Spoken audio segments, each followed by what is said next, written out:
In today's video, I'm going to teach you how to unshare a calendar in Google Calendar Desktop and set any Google Calendar to private mode. So let's dive right in and get started. The first step you'll need to take is to open up Google Calendar on your desktop. You can do this easily by typing in the Google Calendar URL in your web browser or accessing it through your Google Apps if you have them readily available. Once you're on the Google Calendar homepage, take a moment to familiarize yourself with the layout if you're not already acquainted. Seeing your schedule and appointments laid out like this can really help streamline your daily planning. Now that you've got Google Calendar open, the next thing you want to do is find the specific calendar that you want to unshare. On the left-hand side of the page, you'll notice a list of all your calendars. These might be organized by categories like personal, work, or others you might have set up.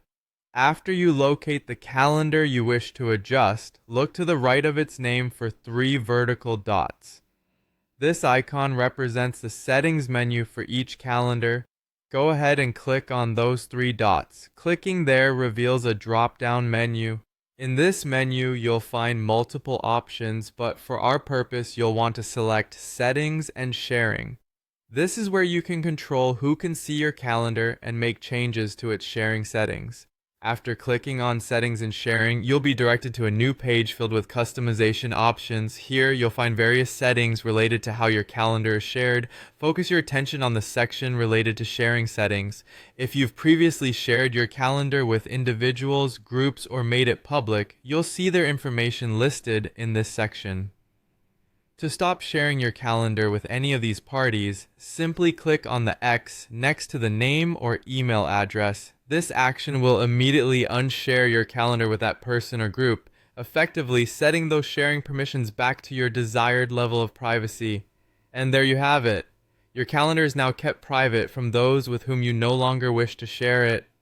This setting change allows you more control over who has access to your scheduling details, maintaining your calendar's confidentiality. It's always a good idea to check back on these settings periodically, especially if your sharing needs change over time. Being proactive with your calendar's privacy ensures you have full control over your personal and professional boundaries. Thanks for joining me today. If you have any questions or need further assistance, feel free to explore more tutorials or refer to Google's help resources. We hope this walkthrough has been helpful, and we look forward to seeing you in the next video.